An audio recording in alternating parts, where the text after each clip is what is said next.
1992 ஆண்டு மே 23ஆம் தேதி ஜாவா என்ற பிரபலமான கணினி நிரலாக்க மொழி வெளியிடப்பட்டது. ஜாவா என்பது பின்வட்டங்களை கையாளும் திறன் மற்றும் வெவ்வேறு பிளாட்பார்ம்களில் செயல்படும் திறன் கொண்ட முதன்மை மொழியாக வேகமாக மாறியது.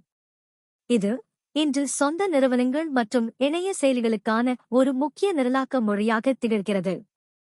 ஜாவா அதன் உரையாடல் முறையில் அதன் மென்பொருள் இயங்குகளை இடையூறு இல்லாமல் பரிமாற்றிக்கொள்ள உதவியது மற்றும் இணையதள பயன்பாடுகள், வணிக செயலிகள் மற்றும் வெவ்வேறு தொழில்நுட்ப வாடிக்கையாளர்களுக்கு பயன்படும் இடமாக அமைந்தது. இந்த தகவல் உங்களுக்கு பயனுள்ளதாக இருந்தால் லைக் பண்ணுங்க, ஃப்ரெண்ட்ஸ் கிட்ட ஷேர் பண்ணுங்க. யூடியூப் மற்றும் இன்ஸ்டாகிராம் பக்கங்களை ஃபாலோ பண்ணி புதிய அப்டேட்ஸ்க்காக சப்ஸ்கிரைப் பண்ணவும். பெல் ஐக்கன் பிரஸ் பண்ணினா ஃபியூச்சர் வீடியோஸ்க்கு நோட்டிஃபிகேஷன் உடனடியாக கிடைக்கும்.